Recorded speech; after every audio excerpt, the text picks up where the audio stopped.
In the shadow of Arizona's White Mountains, where ponderosa pines pierced clouds thick as wool, and Apache spirits lingered in the morning mist like prayers half-spoken, Dakota performed the ritual her mother had taught her before the smallpox took her 13 winters ago.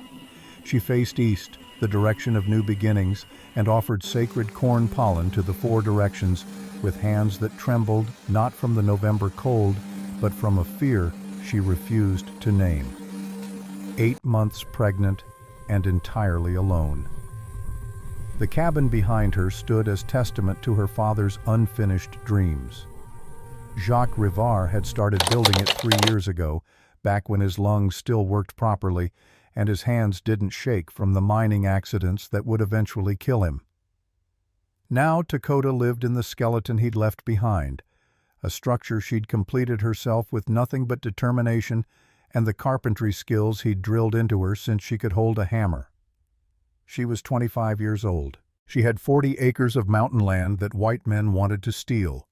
She carried a child whose father had fallen to his death in a canyon 6 months prior, his body recovered 3 days later by Apache trackers who'd known the terrain since childhood, his body broken on rocks that cared nothing for love or promises. And she had learned, through brutal experience, that alone was safer than sorry.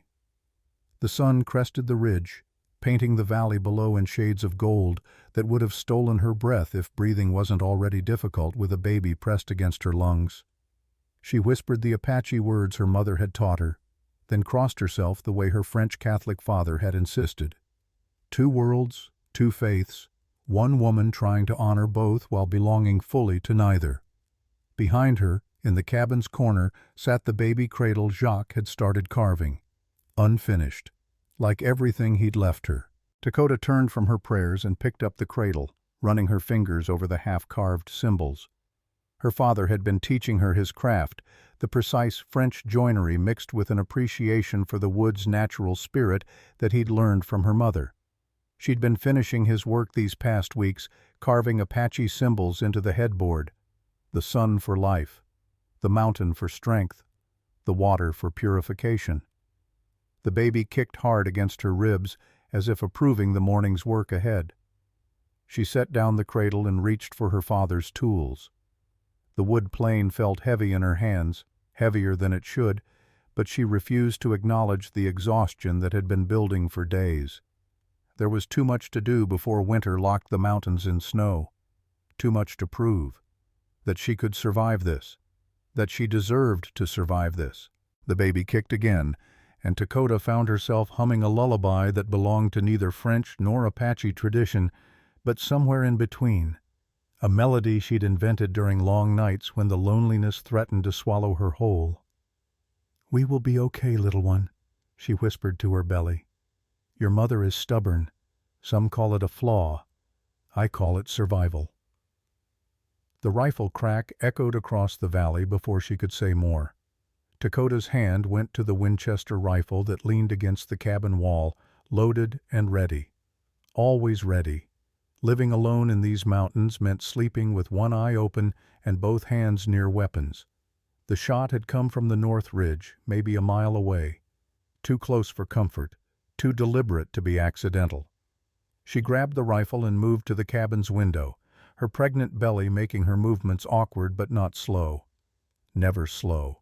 Her father had taught her that hesitation killed faster than bullets. Through the gap in the pine trees she could see nothing but morning mist and shadow, but the prickling sensation on the back of her neck, the one her mother had called the spirit warning, told her she was being watched. Someone had been watching for days now.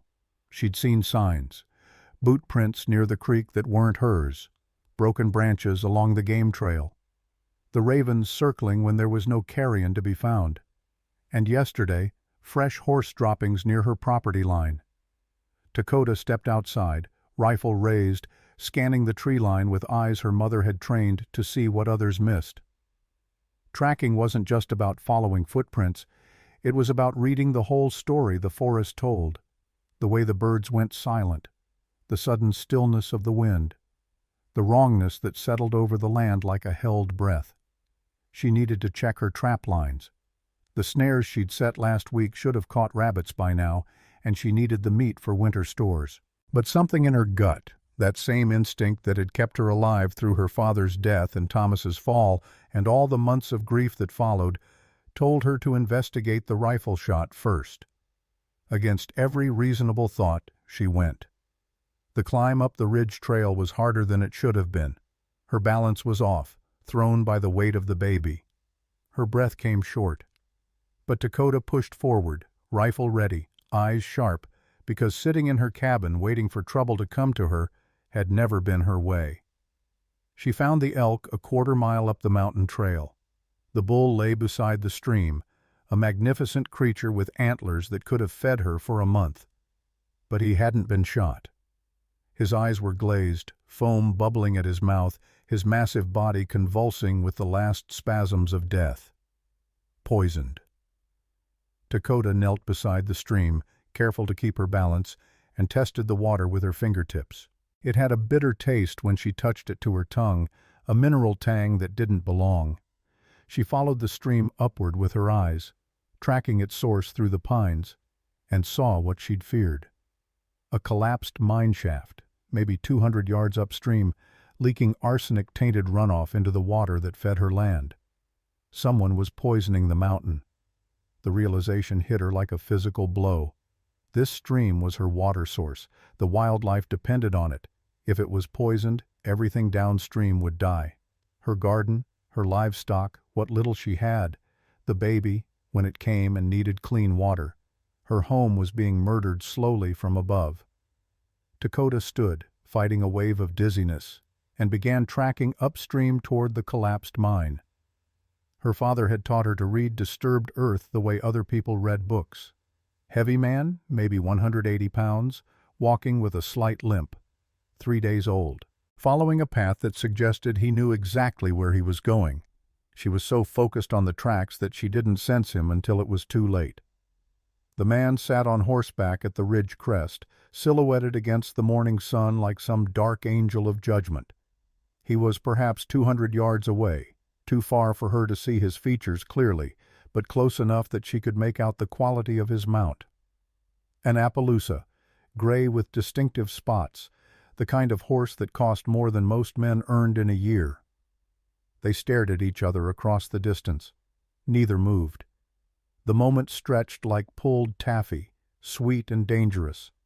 He was tall in the saddle, wearing a buckskin jacket that marked him as someone comfortable in these mountains. On his head sat what looked like a Scottish tam o'shanter, an odd choice for Arizona territory, but somehow fitting on him. His hands were visible, resting easy on the saddle horn, non-threatening in posture but radiating the kind of confidence that came from never having been truly afraid. Dakota raised her rifle, not aiming, not yet, just making her position clear. The man, whoever he was, tipped his hat to her.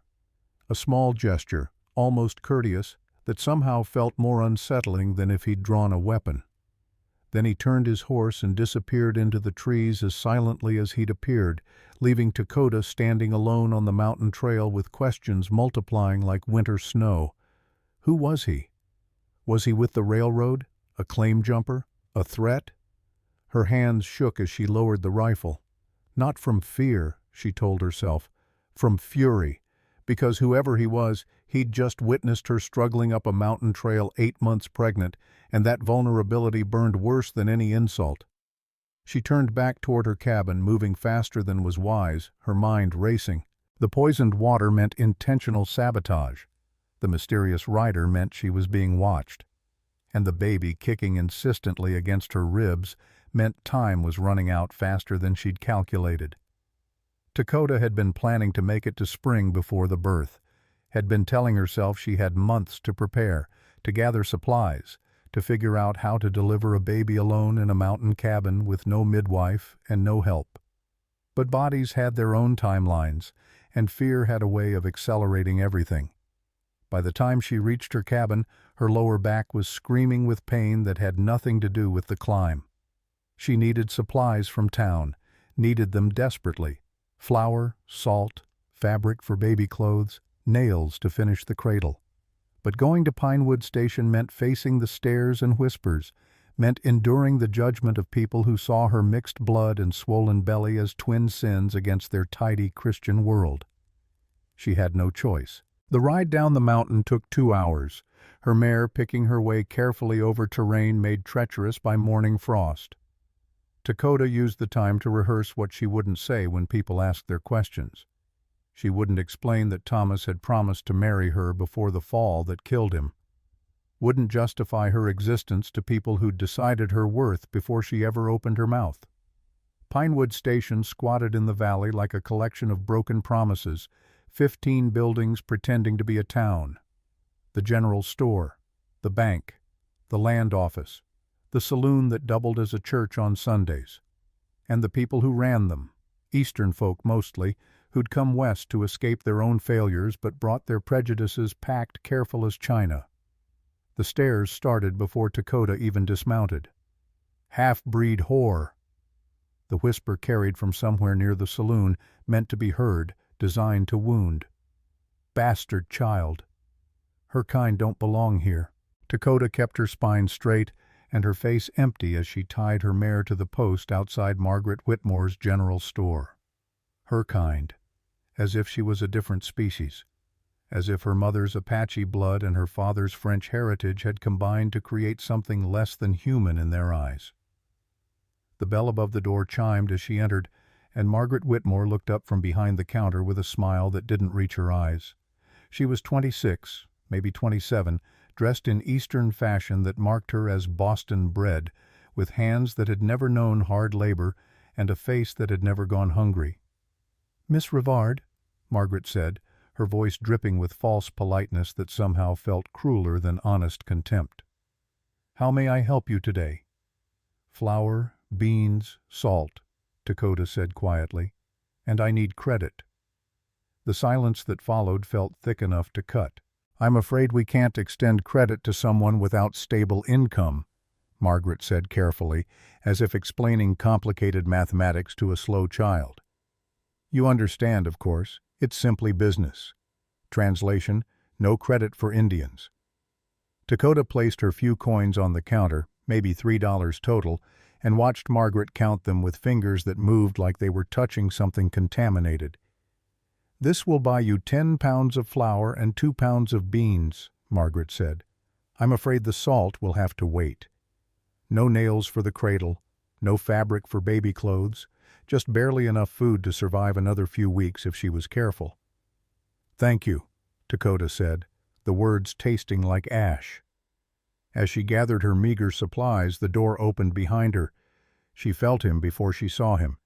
The mysterious rider from the ridge. This close, she could finally see his face. He was perhaps 34 or 35, with dark hair that curled slightly at his collar, and eyes that seemed to catalog everything with the intensity of a man who'd survived by paying attention.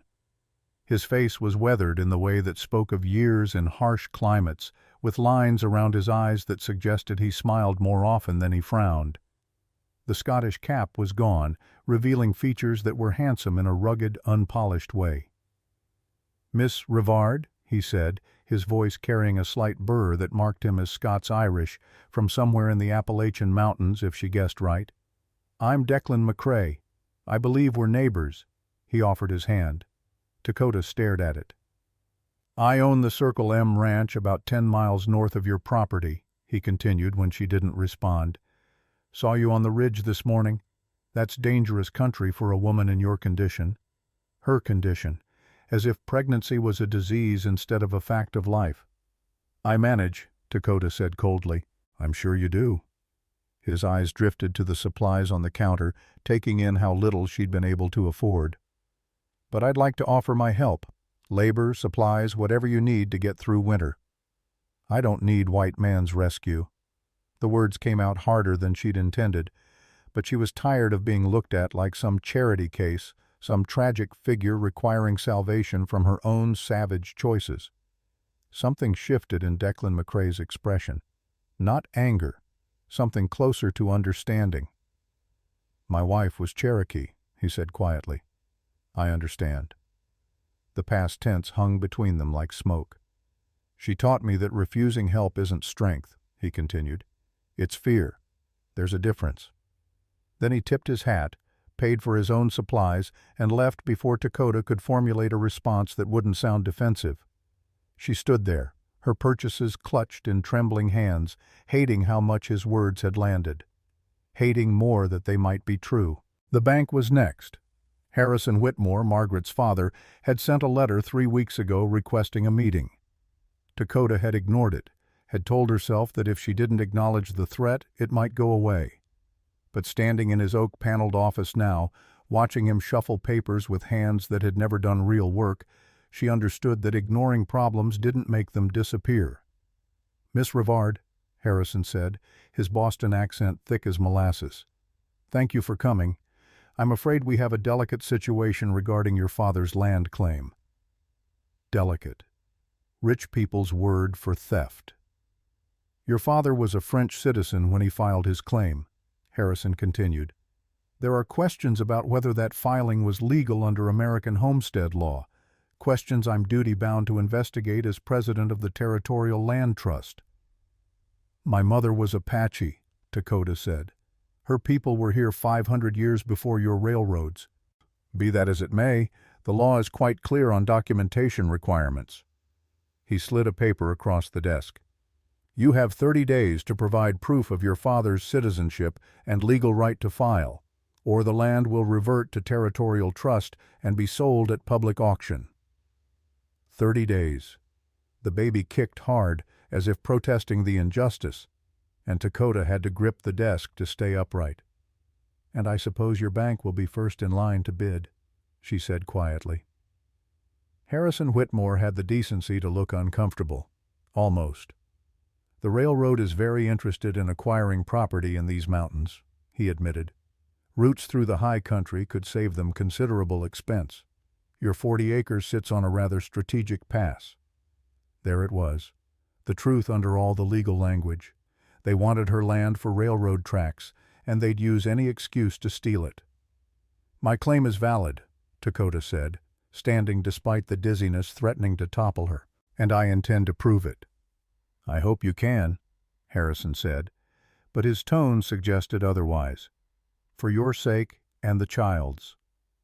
The ride back up the mountain was agony. The pain in Dakota's back had spread to her belly, coming in waves that made her gasp. Not contractions, she told herself, just stress, just fear manifesting as physical discomfort. The baby wasn't due for another month at least, but her body didn't seem to care about her calculations. She made it to the cabin just as twilight painted the mountains purple and gold. Made it inside just as the first real contraction hit, doubling her over with pain that stole her breath and her vision simultaneously. No, not now. Not yet. She wasn't ready. Dakota stumbled to her bed, trying to breathe through the pain the way her mother had described years ago. False labor, maybe. Braxton Hicks contractions. They would pass. They had to pass. But as she lay there, feeling her body betray her timeline, she noticed something that made her blood run cold. The cabin door stood open. She'd locked it. She always locked it. But now it hung ajar, and in the fading light she could see that someone had been inside. Papers scattered across the floor. Her father's land deed. Missing. The mining claim map he'd drawn. Stolen. And the baby cradle, the unfinished symbol of hope she'd been carving, lay smashed in the corner. Deliberately destroyed. Violently broken. Someone had violated her home, stolen her proof of ownership, and destroyed the only thing she'd been building for her child's future. Dakota tried to stand, to assess the damage, to understand what had happened. But her legs wouldn't hold her. Another contraction hit, stronger than before, and she felt something inside her shift and tear. She stumbled outside, needing air, needing help, needing anything but this crushing weight of being alone. The November night was falling fast, temperature dropping, and through her blurring vision, Dakota could see movement at the tree line. Coyotes, drawn by the scent of vulnerability. Or maybe wolves. This high in the mountains, it was hard to tell the difference. She tried to call out, but her voice came as a whisper. Tried to reach for her rifle, but her hands wouldn't grip. Tried to stay conscious, but darkness was closing in from the edges, soft and tempting as sleep. Through the gathering night she heard hoofbeats, rapid, approaching, and her last conscious thought was whether salvation was riding toward her or if death just preferred to arrive on horseback. She never felt herself hit the ground, never felt the strong arms that caught her before she fell completely, never heard the man's voice, rough with fear and something that might have been prayer, saying her name like it was the only word that mattered. Dakota. God, Dakota. Stay with me. And then there was nothing but darkness and the distant sound of a baby crying, except the baby wasn't born yet, couldn't be crying yet, so maybe it was her own soul weeping for the life she'd tried so hard to build from nothing but stubbornness and hope. In the White Mountains of Arizona Territory, where ponderosa pines touched clouds and Apache spirits lingered in morning mist, a woman had tried to survive alone. But the mountain, it seemed, had other plans. The world returned in fragments, pain first, sharp and insistent in her lower back, then warmth, the kind that came from wool blankets and nearby fire rather than fever, then voices, speaking in hushed tones that carried the weight of serious conversation. Dakota opened her eyes to a ceiling she didn't recognize.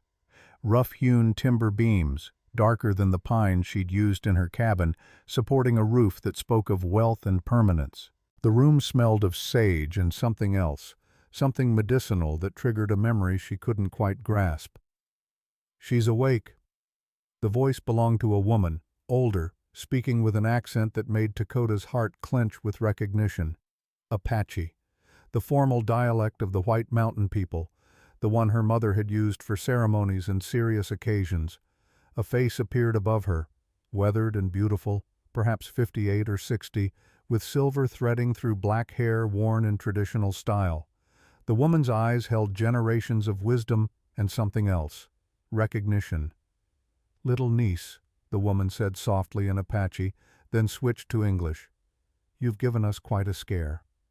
Dakota tried to sit up, but gentle hands pressed her back down. "The baby," she gasped, "is fine. You both are fine, thanks to stubborn spirits and good timing." The woman's face softened. "I'm Aita, your mother's sister, though I suspect she never told you about me." A sister. Her mother had a sister, and Dakota had never known. Why didn't she? The question came out raw. "Because I chose the reservation when she chose your father," Aita said simply. "We were young and foolish and thought love meant picking sides. By the time we grew wise enough to know better, the smallpox had taken her." The grief in Aita's voice carried 13 years of regret, and Dakota felt something in her chest crack open. Not pain, something worse. The realization that she'd spent all these years thinking she was alone when family had been waiting just beyond her knowledge. "You collapsed from exhaustion and false labor," Aita continued, her healer's voice taking over. "Nothing to worry about yet, though you need to stop trying to build the world with your bare hands. The baby won't come for another few weeks if we're lucky." "Where am I?" "The Circle M Ranch. Declan McCrae brought you here after finding you unconscious outside your cabin. That man rode like demons were chasing him, and perhaps they were. You were nearly frozen." Memory flooded back. The broken cradle, the stolen papers, the darkness closing in. "My cabin. Someone broke in. They took my father's deed, the mining claim, everything that proves the land is mine." Aita's face hardened. "We know. Declan's brother found boot prints. 3 men, maybe 4. They were watching, waiting for you to leave. I have to go back. I have to search for the papers. Without them, the bank will take everything. You will do no such thing." The voice came from the doorway, and Dakota turned to see Declan McCrae filling the frame, his hat in his hands, his face drawn with exhaustion that suggested he'd been awake all night. "Not until we're certain you're stable, not until we have a plan." "I don't need your plan. I need my property papers." "What you need," Declan said, stepping into the room with the careful movements of a man approaching a wounded animal, "is to stop treating help like it's poison. Your aunt has been tending you for 6 hours. Doc Miller examined you twice. My ranch hands are searching your property for any trace of those documents, and you're going to rest, whether you like it or not, because that baby deserves a mother who survives long enough to hold it." The words should have felt like an attack. Instead, they landed like the truth, and Dakota found she had no defense against truth delivered with concern rather than judgment. "Why?" she asked quietly. "Why do you care?" Declan was silent for a long moment, turning his hat in his hands. When he spoke, his voice carried the weight of old grief. "Because 3 years ago, I stood beside a grave and promised my wife I'd never let fear make me useless again.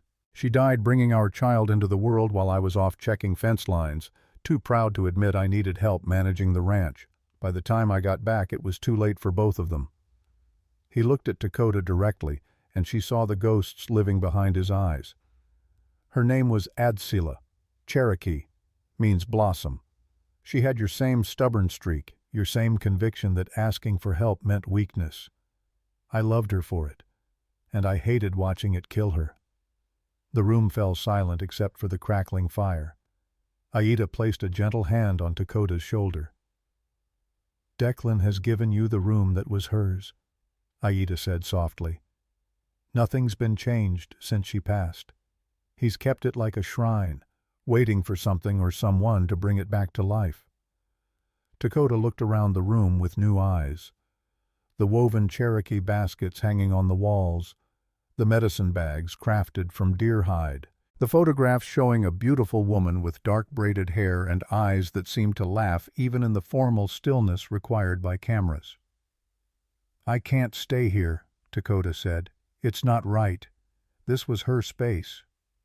She'd want you to have it." Declan's voice was rough. "Adsila spent her last months making preparations for the baby she knew was coming. She sewed clothes, gathered medicines, wrote instructions for me in case something went wrong. In her final letter, she asked me to promise something." He pulled a folded paper from his jacket, worn soft from repeated reading. She wrote, "If you find someone fighting the same fight my people have always fought, don't let pride keep you from helping. Don't let fear make you hesitate. Be the person I needed you to be, even if you can't be it for me anymore." Dakota felt tears threaten and forced them back. Crying was a luxury she couldn't afford. "I don't understand what you want from me." "Nothing," Declan said. "That's what you're not hearing. I don't want anything except to make sure you and that baby survive what's coming. Because something is coming, Dakota.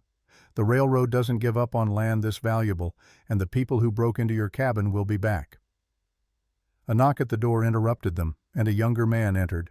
He looked enough like Declan to be family, but his features carried hints of Apache heritage in the shape of his eyes and the copper tone of his skin.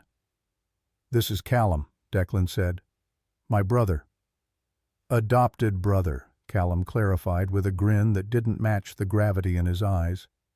"Found wandering the reservation at age 10 after his parents died in a typhoid outbreak. Declan's family took me in, taught me ranching, treated me like blood." He turned serious, addressing Dakota directly. "I've been asking questions in town. The rumors aren't good. There's a man named Cyrus Pembroke, works for the Transcontinental Railroad Company as a land agent and lawyer. He's been buying up property all through these mountains using every legal trick in the book. Forged deeds, citizenship challenges, tax liens, anything to force people off land the railroad wants." "And my 40 acres?" Dakota asked, though she already knew the answer. "Sits on the only pass through these mountains with a grade gentle enough for locomotives.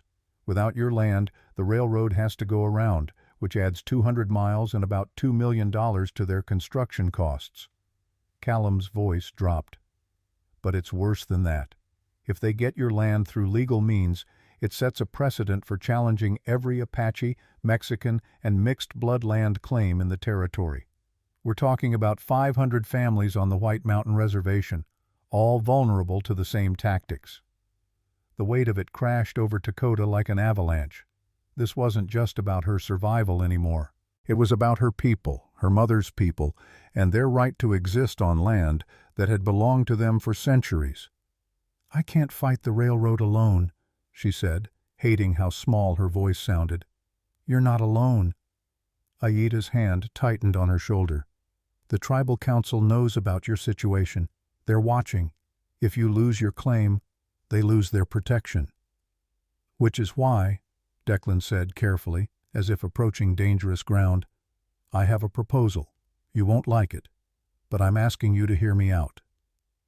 He sat in the chair beside the bed, close enough that Dakota could see the silver threading through his dark hair, the scars on his hands that spoke of hard labor, the way he held himself with the careful tension of a man expecting rejection. Marry me. The words hung in the air like something physical.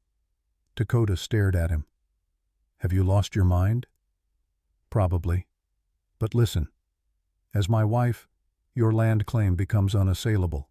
Railroad can't challenge a respectable rancher's holdings without enormous legal expense and publicity they don't want. Your baby gains legitimacy in the eyes of the law, and you get access to resources, legal protection, and a name that carries weight in this territory. In exchange for what? Dakota's voice was sharp. Becoming your property? Trading one master for another? In exchange for partnership. Declan leaned forward. I'm not asking for a real marriage, Dakota. I'm offering a legal arrangement. You keep full ownership of your land. In fact, I'll put it in writing that you own half of my ranch too. 2,000 acres, split equal. If you want to leave after the baby's born and the land is secure, you leave with your property intact. Why would you do that? Because Adsila asked me to help. Because the railroad stealing Apache land is wrong, and I'm tired of watching wrong win because good people won't risk anything to stop it. And because, his voice softened, you remind me of her. That same fire, that same conviction that you have to carry the whole world alone. Aita spoke up. The tribal council would support this marriage. It creates an alliance between Apache interests and Anglo legal standing. It's strategic. Strategic, Dakota repeated bitterly. Everything in my life has become strategy. Not everything, Declan said. Some things are just kindness. Some things are just one person recognizing another person who's drowning and throwing a rope. You don't have to marry me. But you need to survive. And right now, your pride is your biggest enemy. The baby kicked hard, as if adding its own opinion to the discussion. Dakota closed her eyes. Every instinct screamed at her to refuse, to maintain her independence, to prove she needed nothing from anyone. But underneath the pride was fear. Fear that she'd lose the baby. Fear that she'd lose the land. Fear that her mother's legacy and her father's dreams and her own stubborn hope would all crumble to dust because she was too afraid to admit she couldn't do this alone. I need time to think. You have 48 hours, Declan said. Then Pembroke will move forward with legal challenges, and it becomes much harder to protect you. I'm not trying to pressure you.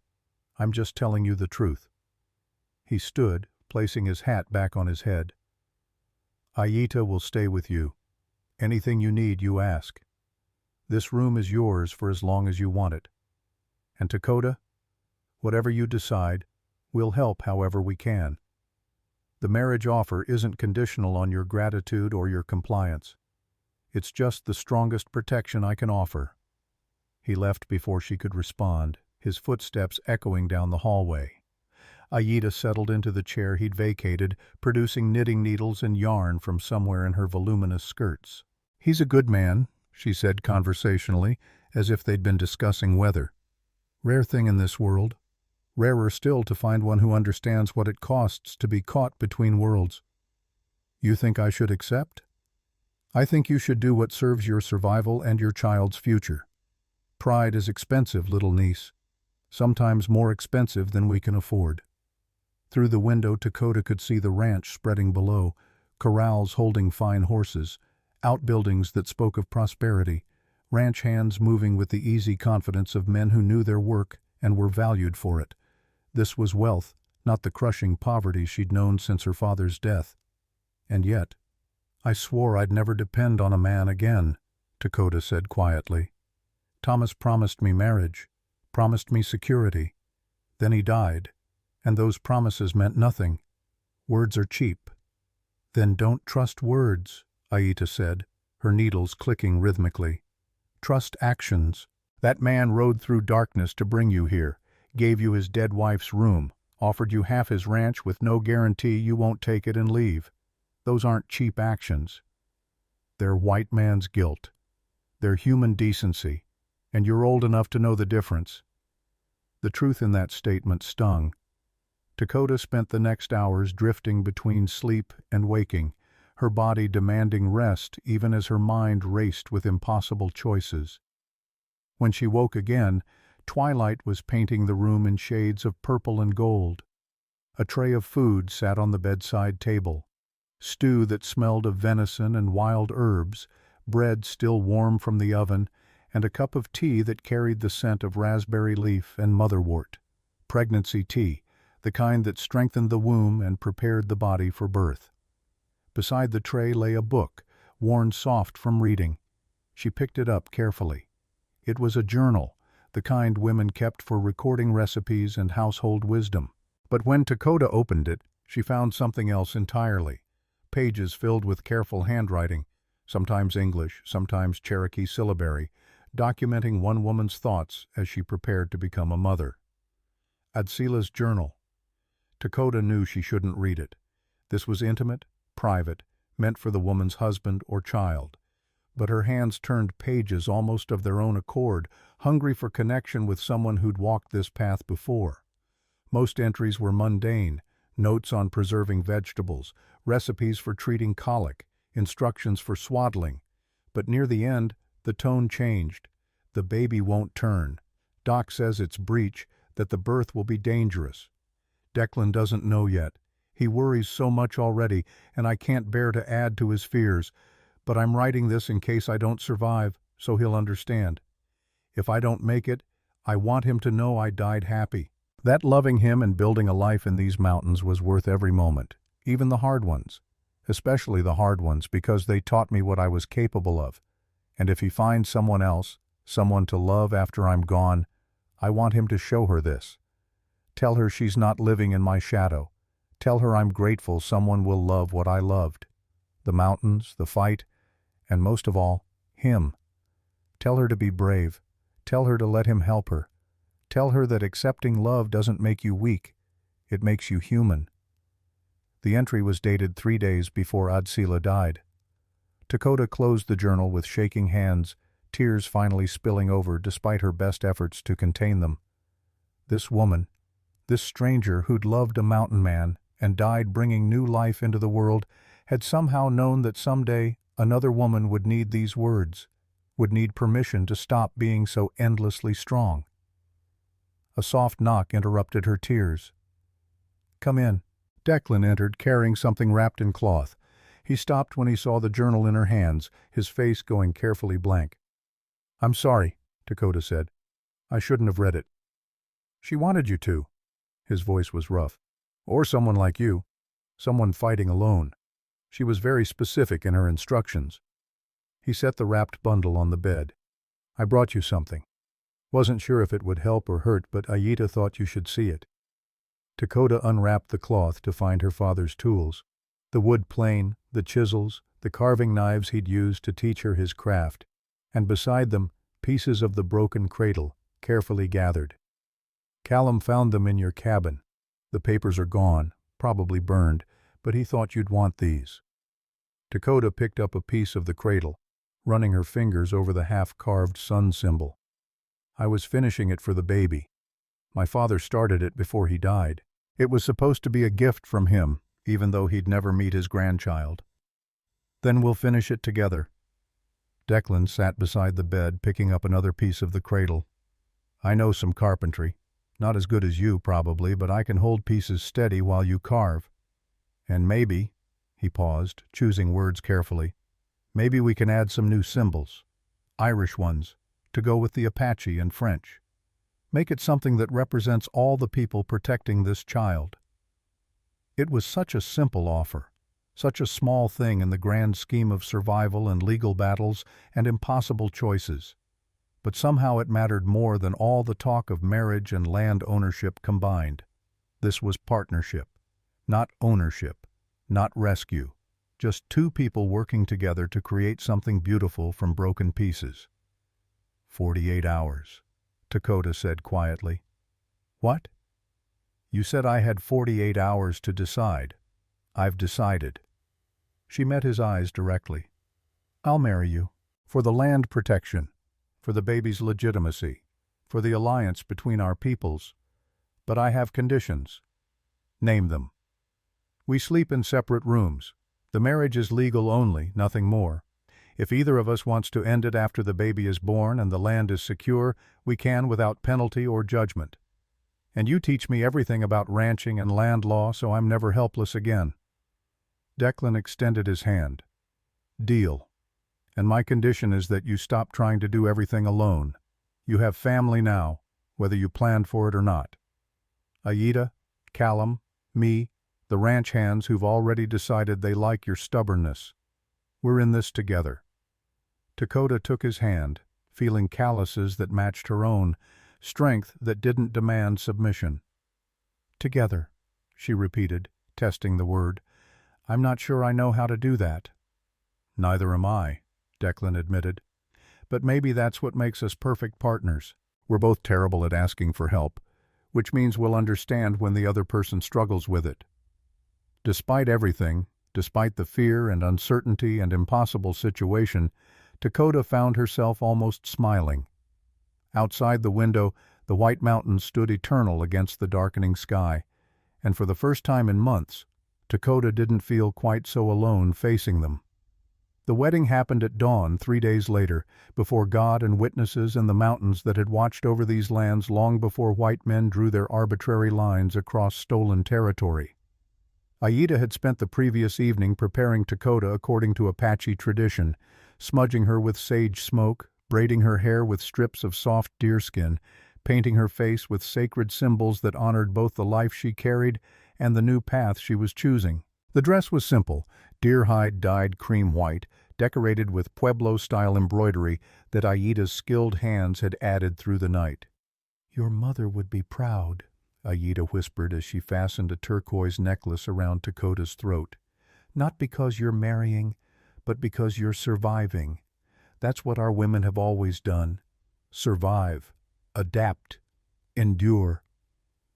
Now Dakota stood in a mountain meadow watching sunrise paint the world in shades of gold and crimson, feeling the baby kick against her ribs as if protesting the early hour. Declan stood across from her, dressed in clothes that honored his own heritage. Dark wool trousers and vest, a white linen shirt, and draped across his shoulders, a length of tartan cloth in the McCrae clan pattern, green and blue and black woven through with lines of red. Between them stood 3 people who would make this union legal in the eyes of 3 different worlds. Aida, representing the Apache traditions and the spiritual blessing of Dakota's mother's people. She began by facing east, offering corn pollen to the morning sun, speaking words in the old language that called for protection, prosperity, and children who would honor all their bloodlines. Father Miguel, a circuit priest who traveled these mountains bringing Catholic sacraments to isolated communities, blessed them with holy water and spoke the Latin words that would make them married in the eyes of the church and territorial law. And Declan's friend Finn O'Malley, a lawyer from Santa Fe who'd ridden 2 days to be here, performed a traditional Celtic hand fasting, binding their wrists together with braided cord while reciting ancient Irish vows that promised partnership rather than possession. Do you, Declan McCrae, take this woman as your equal in all things, to stand beside her in times of plenty and scarcity, to honor her choices as you would your own, to build with her rather than for her? I do so vow. Do you, Dakota Rivard, take this man as your partner in the work ahead, to trust when trust is earned, to fight beside him when fighting is needed, to build a future that honors all your peoples? I do so vow. The cord binding their wrists was tied in a knot that could be undone with patience but not with force, a symbol Dakota found grimly appropriate. This marriage could end cleanly if both chose it, but it wouldn't be broken by violence or abandonment. Then by the power invested in me by the territory of Arizona and the grace of agreements older than nations, I pronounce you husband and wife, partners in all legal and spiritual matters, equal in authority and responsibility." Finn looked at Declan with a slight smile. "You may kiss your bride if she permits it." Declan turned to Dakota, question clear in his eyes. She nodded once, granting permission, and he leaned in to brush his lips against hers with such careful gentleness that it felt more like a promise than a claim. The kiss lasted only seconds, but Dakota felt something shift in her chest. Not love, not yet, maybe not ever, but possibility, the fragile beginnings of trust. The witnesses, perhaps 24 people gathered in the meadow, erupted in applause. Ranch hands from the Circle M, warriors from the White Mountain Reservation who'd ridden down to show tribal support, and a handful of townspeople from Pinewood Station who'd defied social pressure to attend. Noticeably absent was anyone from the Whitmore family or their social circle. After the ceremony, Finn pulled Dakota aside while Declan accepted congratulations from his men. "I need you to understand something," Finn said quietly. "This marriage gives you significant legal protection, but it also paints a target on your back. The railroad will see it as a direct challenge to their plans. Let them see it however they want." "I'm serious, Mrs. McCrae." He stumbled slightly over her new name. "Cyrus Pembroke doesn't give up easily, and he has resources most people can't imagine. Federal connections, corrupt judges, hired guns. The fact that you're now married to a wealthy rancher with Apache tribal support makes you more dangerous to his plans, not less. Then what would you suggest I do? Go back to being helpless? I suggest you be prepared for him to escalate, and I suggest you let Declan teach you how to defend what's yours, because words and laws only work until someone decides to ignore them." The warning sat heavy in Dakota's stomach as she rejoined the gathering. Declan caught her eye across the meadow and smiled, a real smile that crinkled the corners of his eyes, and she tried to return it despite the unease Finn's words had planted. They rode back to the ranch as husband and wife, legally bound but practically strangers, to begin the complicated work of building a partnership from necessity and hope. The following week unfolded in a rhythm Dakota hadn't experienced since her father's death. Waking in Adsila's room, which she was slowly making her own by adding her father's tools and her mother's few remaining possessions. Breakfast with Declan and Callum, learning the ranch's daily rhythms. Afternoons spent either resting, as Aida insisted, or learning the business of ranching from account books Declan spread across the kitchen table. "You need to understand every aspect," he explained patiently, "not because I expect you to manage it all, but because knowledge is power. If something happens to me, or if you decide to leave and take your half, you'll know exactly what you own and how to run it." He was teaching her to be his equal, not his dependent, and the difference mattered more than Dakota had expected. But the peace, such as it was, couldn't last. 5 days after the wedding, a rider arrived bearing a letter with official seals. Declan read it twice, his face darkening with each word, then handed it to Dakota without comment. It was a legal challenge to their marriage, filed by Cyrus Pembroke on behalf of unnamed concerned citizens, claiming the union was fraudulent. A marriage of convenience designed to circumvent property law. The document demanded they appear in territorial court in 10 days to prove the marriage was genuine. "How do we prove a marriage is real?" Dakota asked, trying to keep her voice steady. "That's the clever part," Finn said when he arrived that evening to review the filing. "The burden of proof is on us. We have to demonstrate cohabitation, emotional intimacy, shared finances, and genuine affection. Basically, we have to perform being in love for a judge and courtroom." "But we're not in love?" "No, but you're building something real. Partnership, respect, the foundations that love grows from." Finn tapped the document. "The question is whether you can make a judge believe it." Over the next days, they prepared, practicing testimony, gathering witnesses who could attest to their relationship, staging their lives to create evidence of genuine matrimony. It felt dishonest in ways that made Dakota's skin crawl. But the alternative was losing everything. The hardest part was the forced intimacy. They moved Dakota's belongings into Declan's room so servants could testify they shared a bed. Never mind that Declan spent most nights sleeping in a chair by the fire, giving Dakota the space she needed. Never mind that they'd never been intimate beyond that single ceremonial kiss. Appearances mattered more than truth. "I hate this," Dakota said one evening as they rehearsed their story for the 10th time. "I hate pretending. I hate performing our lives for strangers to judge." "I know." Declan set aside the notes Finn had prepared. "But think of it this way. We're not lying about what matters. We are building a partnership.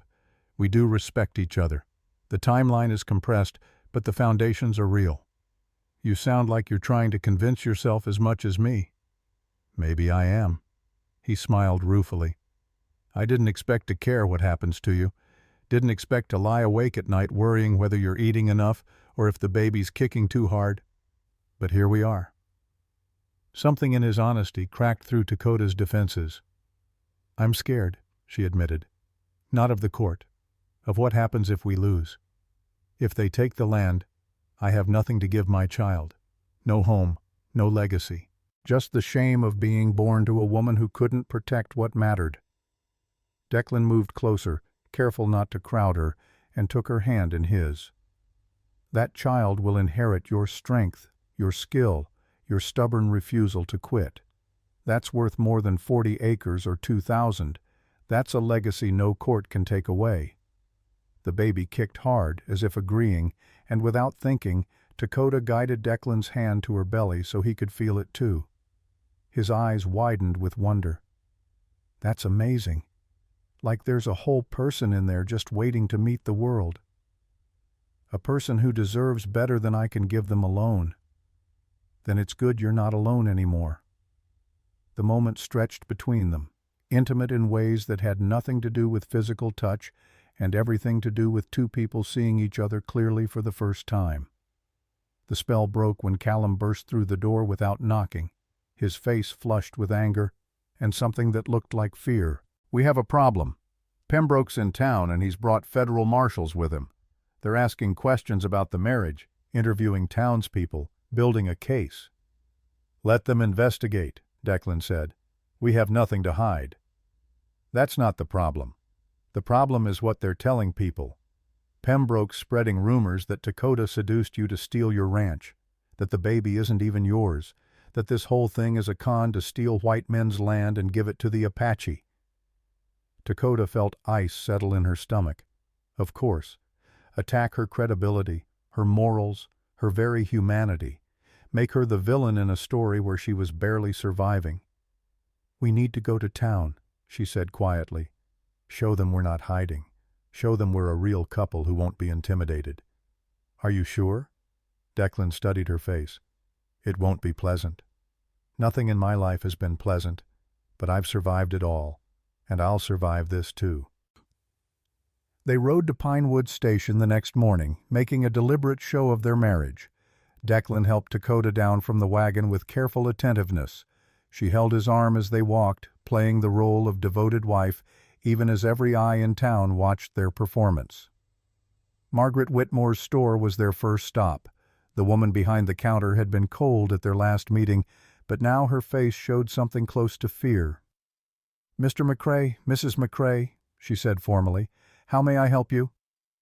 "We need supplies for the baby," Declan said easily. "My wife would like to see what you have in the way of clothes and blankets." The use of "my wife" was deliberate, a claim and a challenge.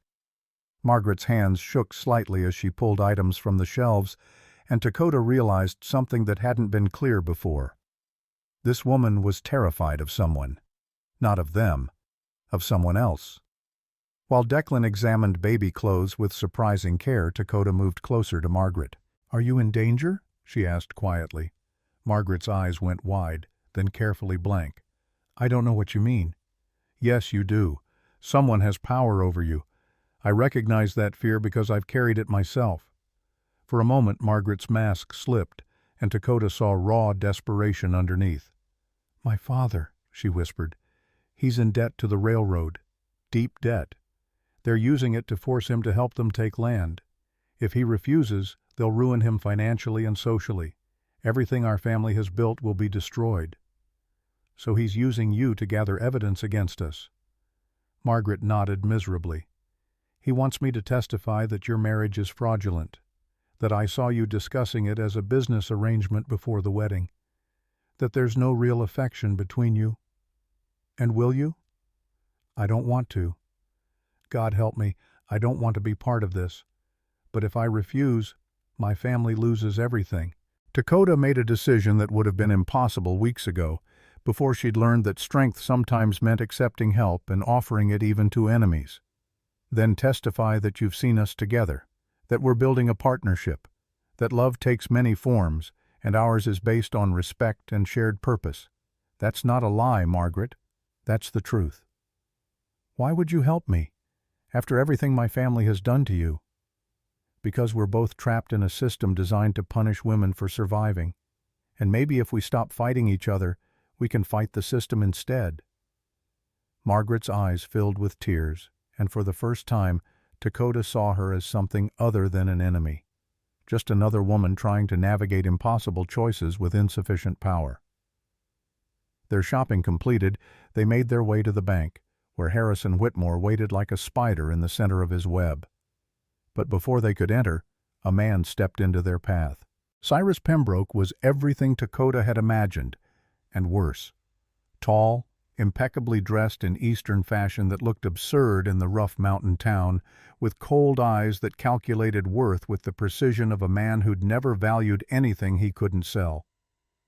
"Mr. McCrae, Mrs. McCrae," he said, the title dripping with sarcasm, "how convenient to find you both here.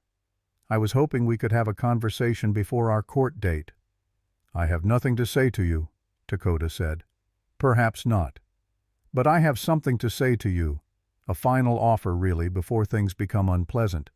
Sell me your 40 acres for fair market value. I'll even throw in an extra $1,000 for the inconvenience. You keep your husband's ranch, you get a substantial sum for your child's future, and everyone walks away satisfied." "My land isn't for sale. Everything is for sale, Mrs. McCrae. It's simply a matter of finding the right price. And I think you'll find that fighting me is more expensive than you can afford." Declan stepped forward, his voice cold as winter stone. "Are you threatening my wife?"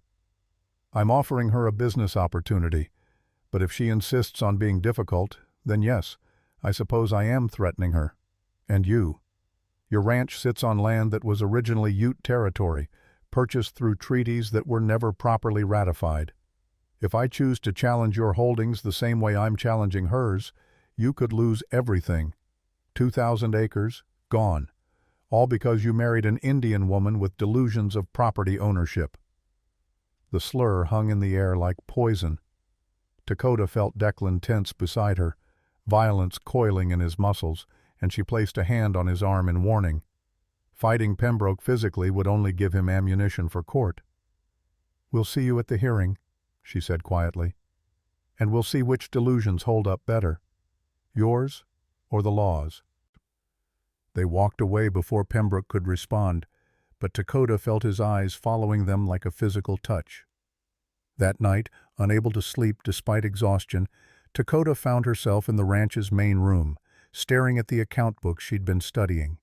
The numbers swam before her eyes, made meaningless by fear and pregnancy brain fog. Declan found her there near midnight, wrapped in a blanket by the dying fire. "Can't sleep? Can't stop thinking. If we lose in court, you lose everything too. Your ranch, your reputation, the life you've built, all because you tried to help me. I'm not going to lose everything." Declan sat beside her, close enough that she could feel his warmth. "Even if the worst happens, even if Pembroke somehow invalidates our marriage and takes both properties, I'm still a man with skills and connections. I'll survive.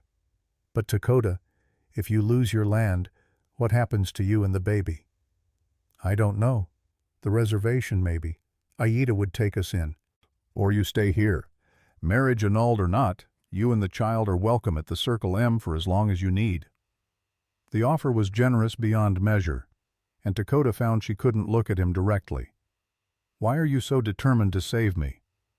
"Because someone should have saved Adsila, and I failed her. Because watching you fight alone reminds me of every time I've chosen pride over practical help. Because you deserve better than the hand life dealt you, and I have the power to change that even if it costs me something."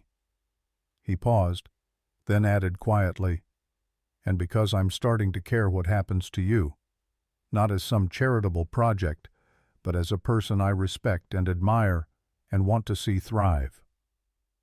Dakota's throat tightened with emotions she couldn't name. "I don't know how to be cared about." "Then let me teach you. The same way you're teaching me that strength doesn't always look like what I expected." The fire popped, sending sparks up the chimney, and in the flickering light, Dakota saw something in Declan's face that made her breath catch.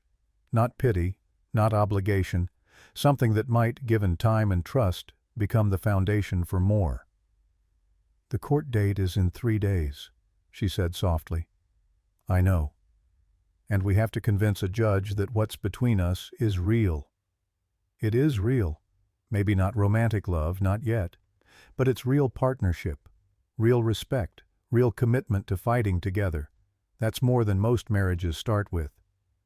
Dakota thought about that, about her parents, who'd loved each other fiercely despite the world's disapproval, about Thomas, who'd promised love but never the hard work of building something lasting, about Declan and Adsila, whose marriage had been built on mutual respect and shared purpose until death cut it short. "Show me," she said suddenly. "Show you what?" "Show me what a real marriage looks like when court isn't watching. Show me who you are when you're not performing or protecting or trying to save someone." Declan studied her face for a long moment, then stood and offered his hand. "Come with me." He led her through the quiet house to his workshop, a space she hadn't seen before. It was full of half-finished projects, leather tack being repaired, furniture being built, and in the corner, something covered with canvas. He pulled the canvas away to reveal the broken pieces of her father's cradle, carefully arranged and partially reconstructed. "I've been working on it at night," he said quietly. "Figured you had enough on your mind without worrying about this too. But I wanted you to see that I meant what I said about finishing it together." He'd done more than repair the damage. He'd added new carvings to the repaired sections. Irish knotwork intertwined with the Apache symbols she'd carved and the French joinery her father had used. 3 traditions, 3 peoples, all working together to create something beautiful. "It's not done yet," Declan said. "Still needs your touch to be complete. But I wanted you to know I keep my promises, even the small ones nobody asked me to make." Dakota ran her fingers over the carvings, feeling tears threaten for the second time that day. "Thank you. Don't thank me yet. Wait until we survive court." But as they stood together in the workshop studying the cradle that represented everything they were trying to build, Dakota felt something shift. Not love, perhaps, but the recognition that she wasn't alone in this fight anymore. And for a woman who'd spent years convinced that alone was the only safe way to be, that recognition felt like its own kind of miracle.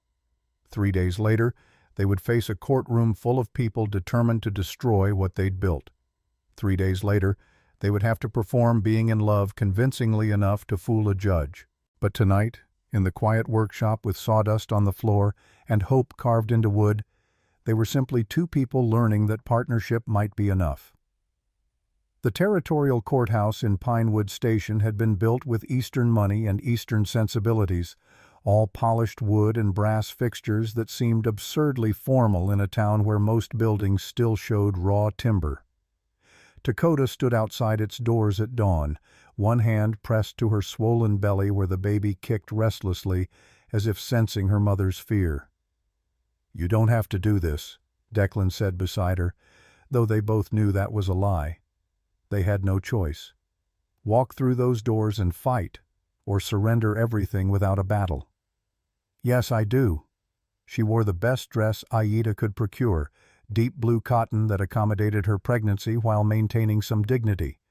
Her hair was braided in traditional Apache style, wrapped with strips of blue cloth that matched the dress. She would not hide what she was, not even to win favor with a judge who might already hate her for her blood. The courtroom filled slowly. Ranch hands from the Circle M standing along the back wall in clean shirts and awkward silence. Warriors from the White Mountain Reservation, their presence a quiet statement of solidarity that made several townspeople shift uncomfortably in their seats. Aida sat in the front row, her weathered face calm as stone, hands folded over a medicine bag that probably violated half a dozen courtroom protocols. And on the opposite side, Cyrus Pembroke sat with Harrison Whitmore and a collection of Eastern lawyers whose expensive suits marked them as railroad money. Margaret Whitmore sat behind her father, her face carefully blank, but when her eyes met Dakota's across the room, something passed between them. Not quite alliance. Not yet, but perhaps the beginning of understanding. Judge Cornelius Blackwell entered from his chambers and everyone stood. He was 60 if he was a day, with the kind of stern face that suggested he'd never smiled in his life and saw no reason to start now. Former military, Finn had warned them. A man who valued order and propriety above all else, who would see Dakota's mixed blood and unmarried pregnancy as signs of moral failure before she ever opened her mouth. "Be seated," Blackwell said, his voice carrying the flat authority of a man accustomed to obedience.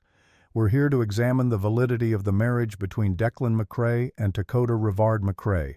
Mr. Pembroke, you filed the challenge. Present your case."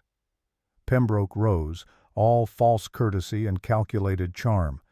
"Your Honor, I represent the interests of property law and proper legal procedure in this territory." The marriage in question occurred exactly 2 days after Mrs. McCrae, then Miss Rivard, faced a 30-day deadline to prove her land ownership. The timing is suspicious at best, fraudulent at worst.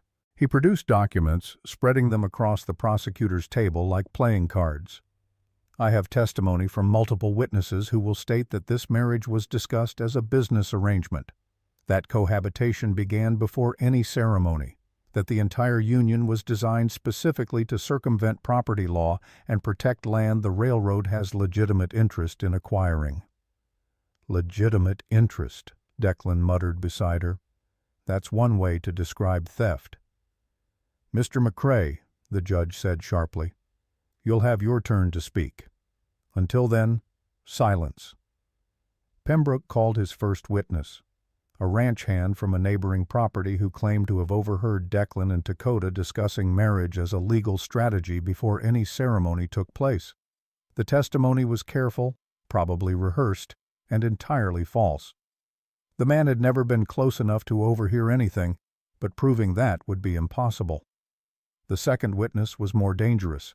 A woman from town who testified that she'd seen Dakota entering the McCrae ranch late at night before the wedding, staying until morning, behavior that suggested impropriety and premeditation rather than genuine courtship.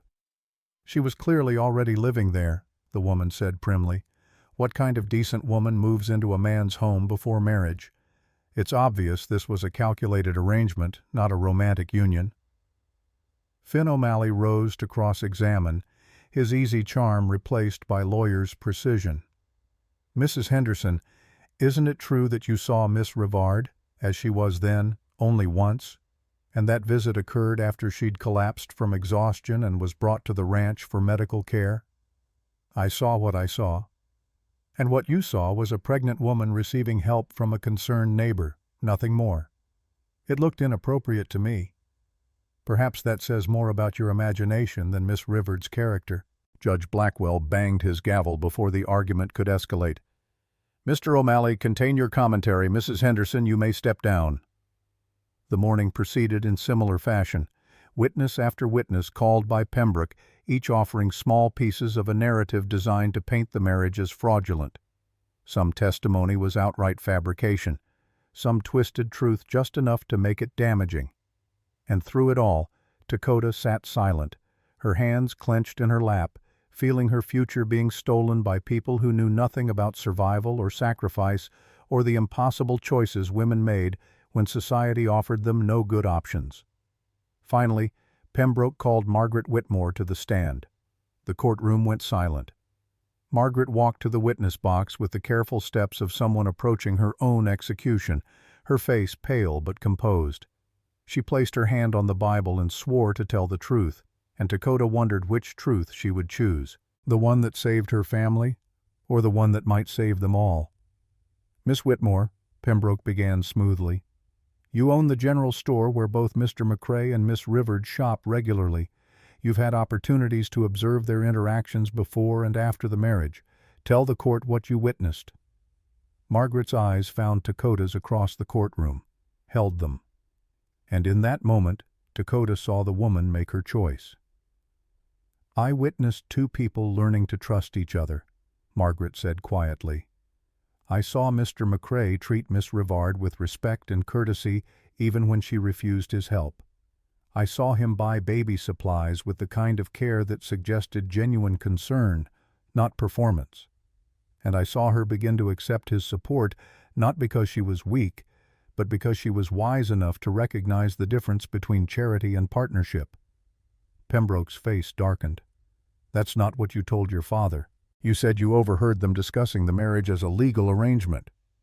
"I overheard them being honest about their circumstances. Yes, the marriage offers legal protection, but I also saw something deeper developing. A friendship, a mutual respect, the foundation that real marriages are built on."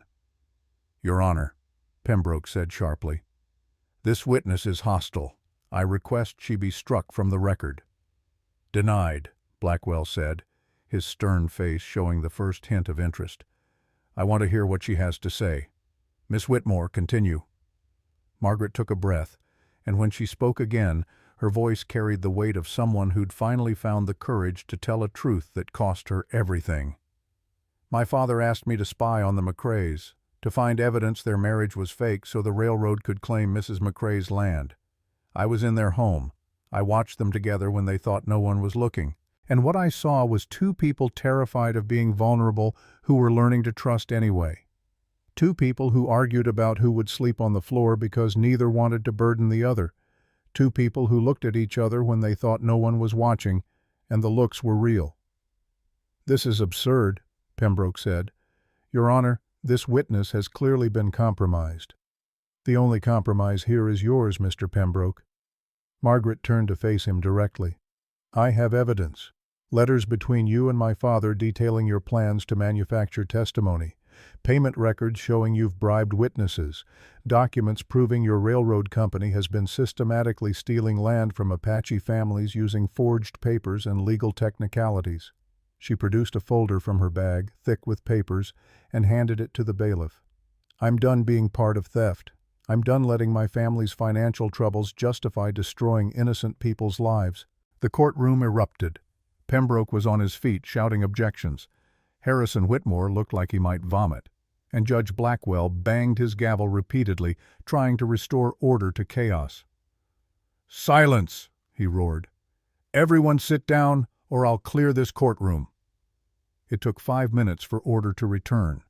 5 minutes during which Dakota sat frozen, afraid to hope, afraid to believe that Margaret Whitmore had just saved them. "Mr. Pembroke," Blackwell said coldly, "I'm going to examine these documents. If they contain what Miss Whitmore claims, you'll face charges of conspiracy and fraud. Bailiff, make sure Mr. Pembroke doesn't leave the courthouse." "Your Honor, this is outrageous. Those documents were obtained illegally." "Were they yours to begin with, Mr. Pembroke? Because if they document your criminal conspiracy, I'm not terribly concerned about how they came to light."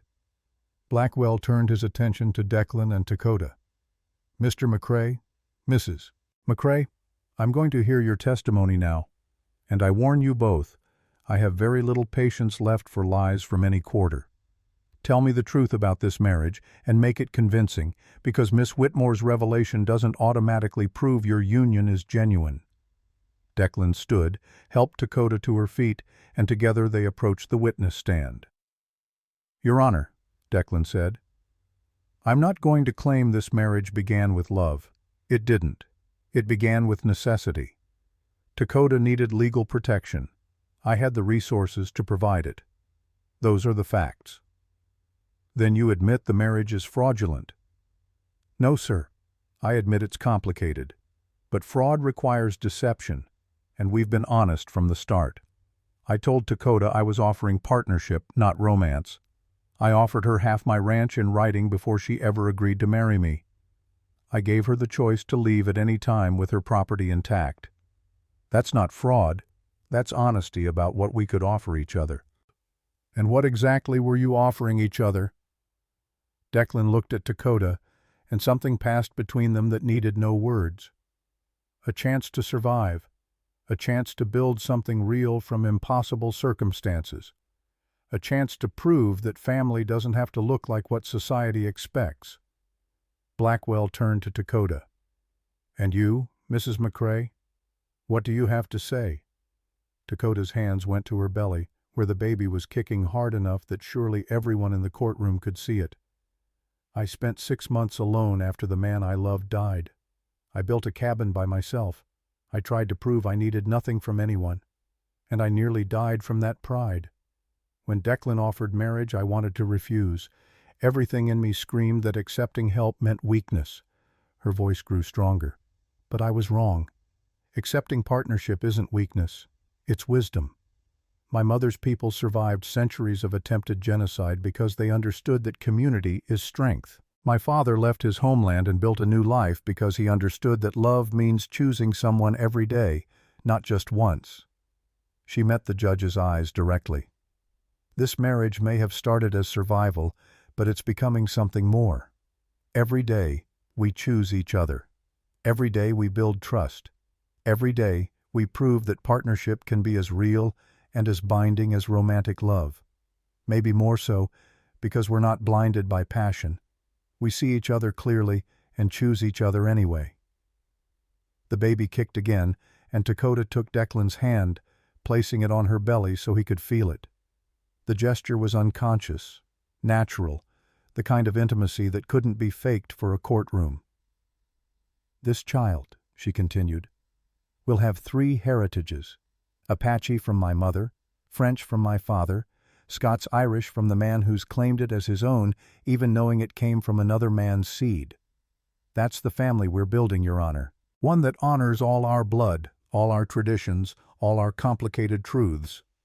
Judge Blackwell was silent for a long moment, his stern face revealing nothing.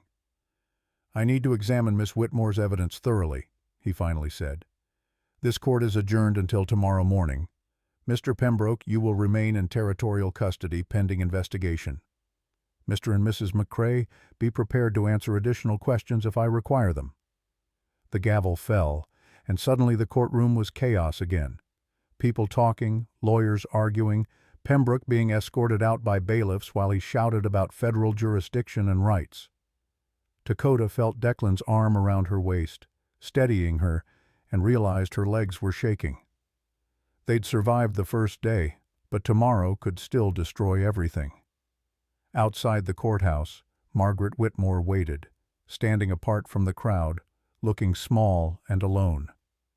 Dakota approached her slowly. Why did you do it? You've destroyed your family's standing. Your father will never forgive you. Because I looked at you and saw myself, Margaret said quietly. Trapped by circumstances you didn't create. Punished for surviving. And I realized I could either be part of the system that crushes women like us, or I could fight it, even if fighting costs me everything. What will you do now? I don't know.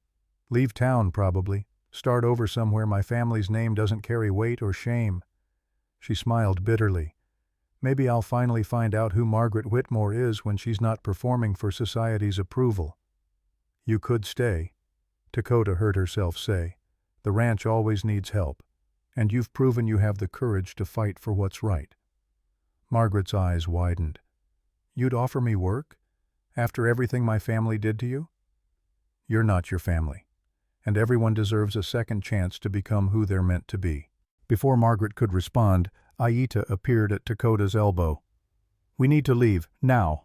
I've had 3 warriors watching the courthouse. They report men gathering at the saloon, railroad men, angry men with guns who think justice moves too slowly.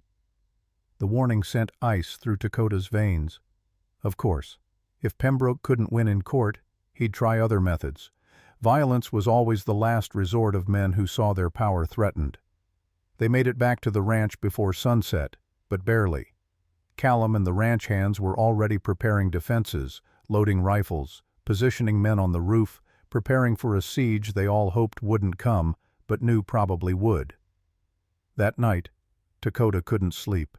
She paced the bedroom she now shared with Declan, hands pressed to her aching back, feeling the baby shift and kick restlessly. "You should rest," Declan said from his chair by the fire where he'd been pretending to read the same page for an hour. "I can't. Every time I close my eyes I see tomorrow, see us losing, see Pembroke taking everything." "Then don't think about tomorrow. Think about now, this moment. You're safe. The baby's safe. We have warriors and ranch hands and friends ready to fight for us. That's more than you had a month ago." Dakota turned to face him. "A month ago, I was alone. Utterly alone. I told myself that was strength. And now? Now I don't know what strength looks like anymore. Is it standing alone, or is it standing together?" Declan stood, crossing the room to stand before her. Not touching, not crowding, just present. "I think strength is knowing when to do which. You were strong to survive alone as long as you did. You're strong now to accept help. Both can be true." Without thinking, without planning, Dakota leaned forward and rested her forehead against his chest. He went still for a moment, then carefully wrapped his arms around her, holding her gently as if she might break. "I'm afraid," she whispered. "So am I." "Of what?" "Of failing you the way I failed Adsila. Of watching you suffer because I wasn't smart enough or fast enough or strong enough to protect what matters." Dakota pulled back to look at him. "You can't protect me from everything. But you can stand beside me while I fight. That's all I need. All I've ever needed." His hand came up to cup her face, thumb brushing across her cheekbone with such tenderness that Dakota felt something crack open in her chest. Not love, not yet, but possibility. The fragile beginning of something that might, given time and trust, become more than survival. "If we win tomorrow," Declan said quietly, "if the judge rules in our favor and Pembroke goes to prison and your land is secure, what happens to us? What do you want to happen?" "I want to keep building what we've started. I want to finish that cradle together.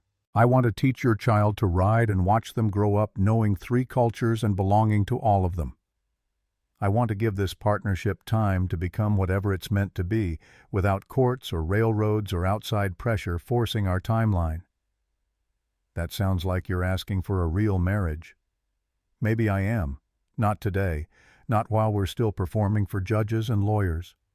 But someday, when the dust settles and we can breathe again, maybe we could choose each other without necessity forcing our hands."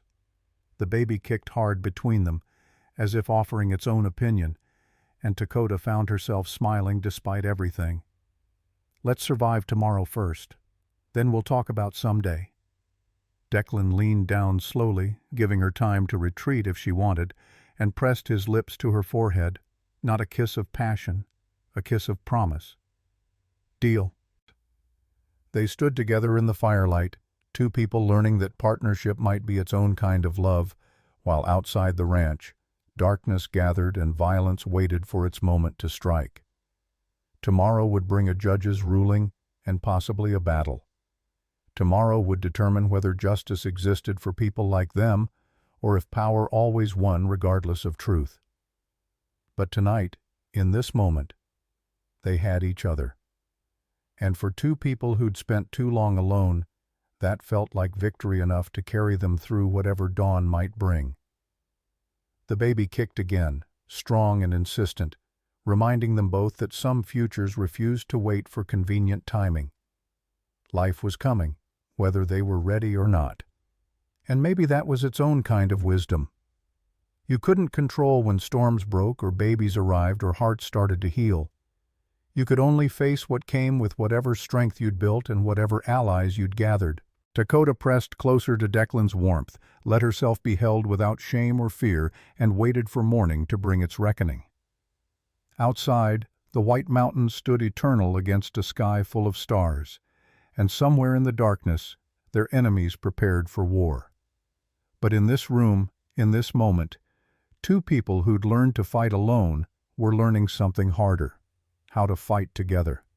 And that knowledge, forged in necessity and tempered by growing trust, might be the only weapon strong enough to win the battle ahead. Dawn came too quickly, painting the sky in shades of blood and gold that felt like an omen. Dakota woke to find Declan already dressed, strapping on a gun belt with the grim efficiency of a man who'd done it many times before.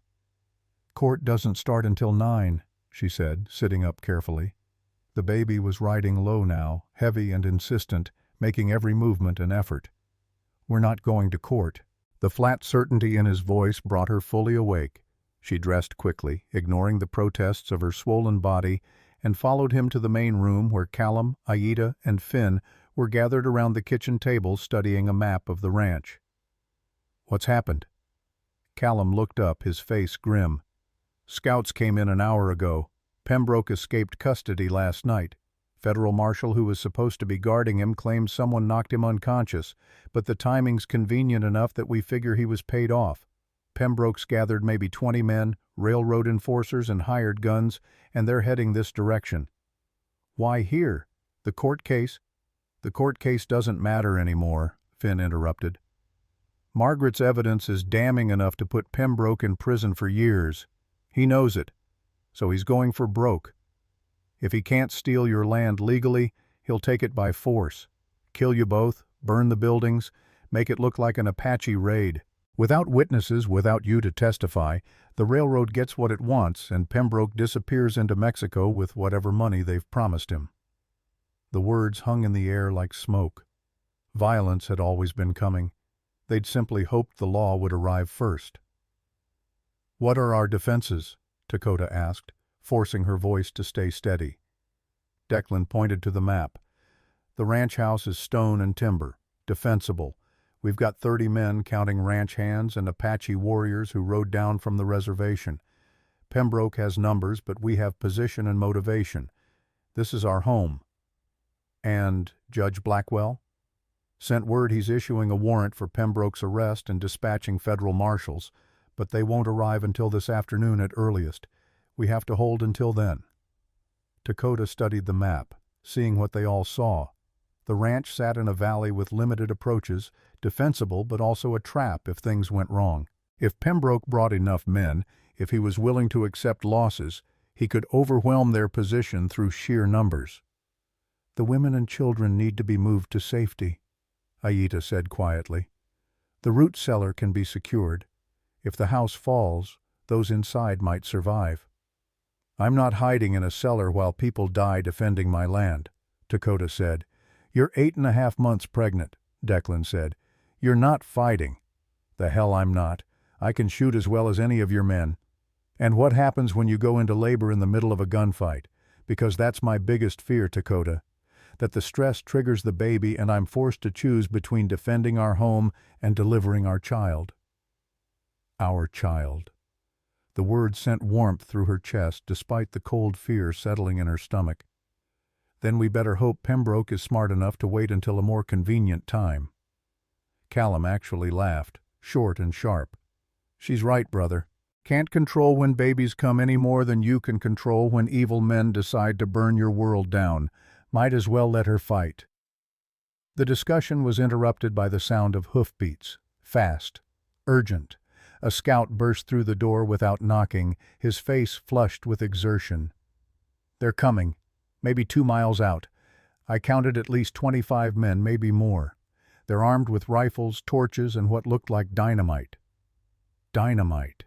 They weren't planning to take prisoners or negotiate. This was extermination. "Everyone to positions," Declan ordered.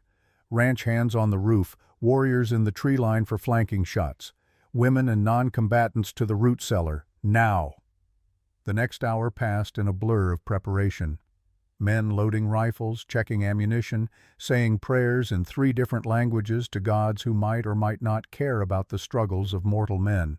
Dakota found herself in the bedroom she shared with Declan, strapping on a gun belt that barely fit around her swollen belly, checking the Winchester rifle her father had taught her to shoot when she was 12. Aita appeared in the doorway. "You should be in the cellar, little niece." "You should be there too, Aunt. But you're loading your own rifle, I notice." "I'm an old woman. If I die today, I've lived a full life. You're carrying the future. That baby deserves a chance to know its mother." "Then I better make sure I survive." Aita studied her for a long moment, then crossed the room and pulled something from her medicine bag, a small leather pouch, worn soft with age. "Your mother carried this when she was pregnant with you. It contains sacred herbs, blessed by our medicine man. It's supposed to protect mother and child during birth." She tied it around Dakota's neck. "I don't know if it works, but your mother survived a difficult birth to bring you into this world. Maybe her spirit will protect you through what's coming." Dakota touched the pouch, feeling tears threaten. "I'm scared." "Good. Fear keeps you careful. It's overconfidence that kills." The sound of gunfire erupted outside, sudden and shocking, even though they'd been waiting for it. Dakota grabbed her rifle and moved to the window, seeing in the growing light what they were facing. 25 had been an underestimate. She counted at least 30 men, maybe more, spreading out in a loose circle around the ranch. They weren't charging blindly. Someone had trained them, taught them tactics.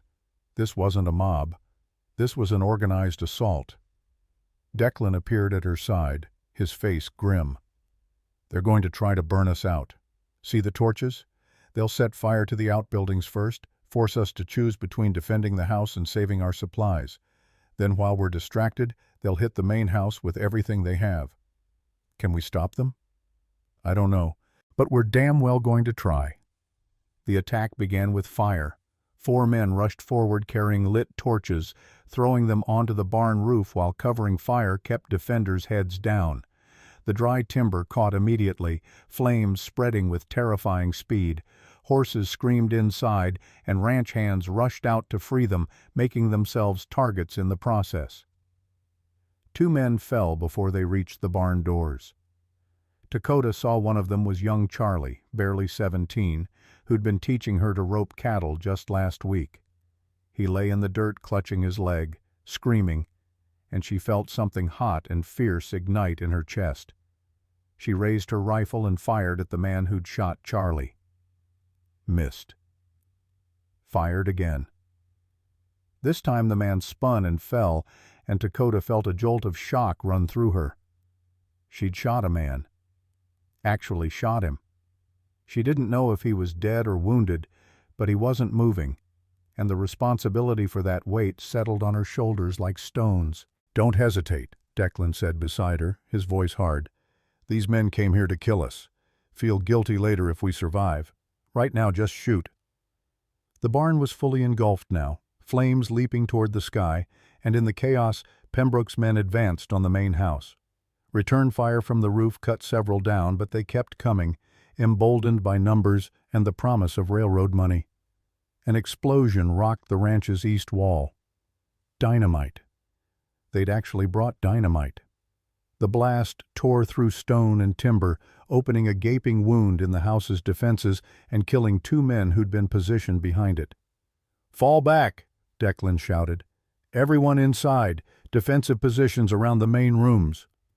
The retreat was chaos, men scrambling for cover while bullets whined through the air like angry hornets.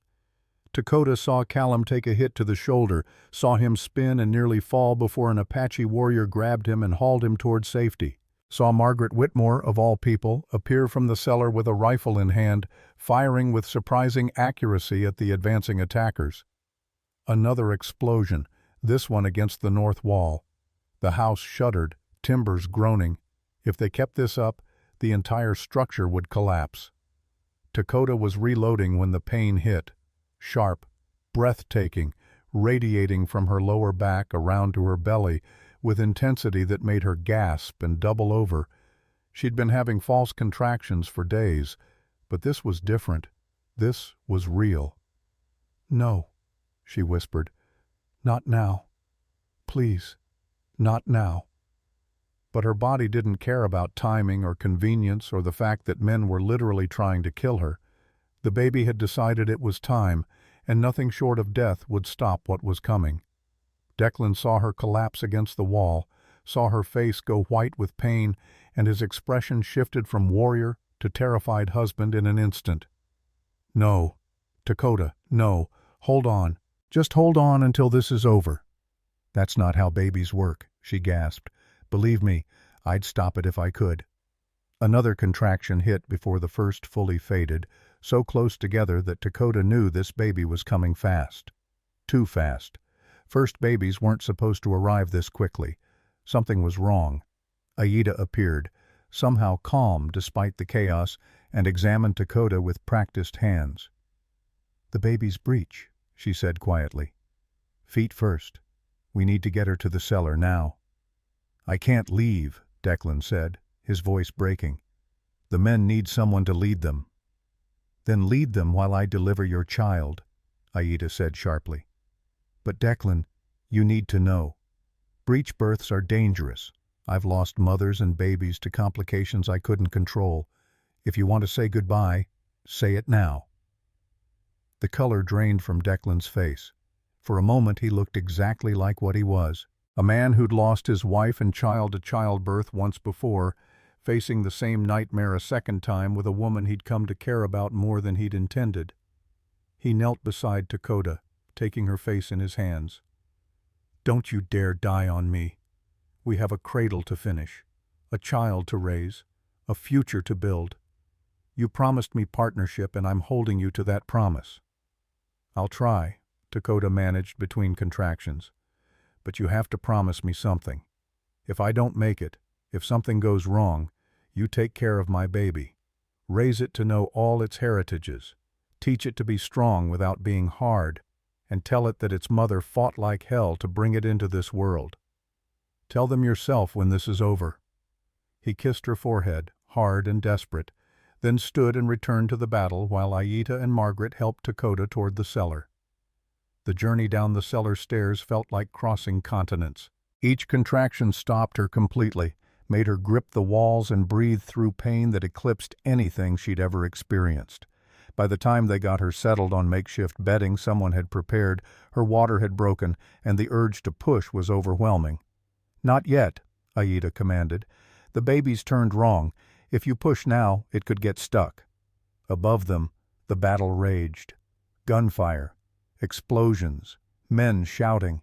The house shook with each blast, dust raining from the ceiling, and Dakota wondered if they'd survive childbirth only to be buried alive when the building collapsed. Margaret knelt beside her, taking her hand. Her face was pale, but her grip was firm. "I've never done this before," she admitted. "Never even seen a birth. But I'm here, whatever you need." "Tell me about Boston," Dakota gasped. "Distract me. Tell me about your life before all this." So Margaret talked, her voice shaking at first but growing steadier. She described ballrooms and tea parties and the suffocating weight of society expectations, described feeling like a beautiful doll arranged in windows for potential buyers, described the moment she'd realized her entire life had been a performance for other people's approval. "You're the first real thing I've encountered in years," Margaret said. "The first person who wasn't performing or pretending. You were just surviving, honestly and courageously. I wanted to hate you for making it look possible. Instead, I learned what actual strength looks like." Another contraction, stronger than before. Dakota screamed, unable to contain it, and heard Declan's voice above them shout her name. But he couldn't come. The battle wouldn't allow it. "I need to turn the baby," Aida said. "This is going to hurt worse than anything you've felt so far." She was right. The internal manipulation to rotate the baby was agony beyond description. Dakota heard herself screaming, heard Margaret crying, heard explosions above that might have been dynamite or might have been the world ending. Everything blurred together into one endless moment of pain and fear and the desperate hope that somehow, impossibly, they'd all survive this. "The baby's turned," Aida said finally. "Next contraction, you push." The push stage felt like it lasted hours. Later she'd learn it was 45 minutes, but in the moment, time meant nothing. There was only pain and effort and the sense of her body being torn apart to bring new life into a world that was literally burning above them. "I can see feet," Aida said. "Keep pushing. Don't stop." Dakota pushed until she thought something vital would rupture. Pushed until she had no breath left, no strength, nothing but will holding her together. The baby's legs emerged, then the body, but the shoulders caught, stuck. "One more," Aida commanded. "Everything you have. Now." Dakota found reserves she didn't know existed, found her mother's spirit and her father's stubbornness and Declan's quiet strength all flowing through her. Found the warrior her people had always been, the survivors who'd endured everything history threw at them and kept walking forward. She pushed. The baby slid free in a rush of fluid and blood, and for a terrible moment there was only silence. No cry, no movement. Just a tiny body lying motionless in Aida's hands. "No," Dakota whispered. "No, please." Aida worked quickly, clearing the airway, stimulating the chest. Margaret was praying in whispered Latin, and above them, the gunfire seemed to pause, as if the whole world was holding its breath. Then a cry, weak at first, then stronger. The most beautiful sound Dakota had ever heard. "It's a girl," Aida said, her voice thick with emotion. Small but strong, like her mother. She placed the baby on Dakota's chest, and Dakota looked down at the tiny, angry, perfect creature she'd created. Dark hair plastered to a wrinkled face, eyes squeezed shut against the sudden brightness of existence, fists waving in outrage at being forced from warmth into chaos. "Hello, little one," Dakota whispered. "Welcome to the family fight." The moment of peace shattered as footsteps thundered on the stairs. Dakota's hand went instinctively to the rifle beside the makeshift bed, but it was Declan who burst into the cellar, his face streaked with soot and blood, his eyes wild with fear until they found her. "You're alive. God, you're both alive." He fell to his knees beside them, and Dakota saw tears cutting tracks through the grime on his face. "It's a girl," she said. "I thought we could name her Adsila Sophia. Your wife's name and my mother's. If that's all right with you."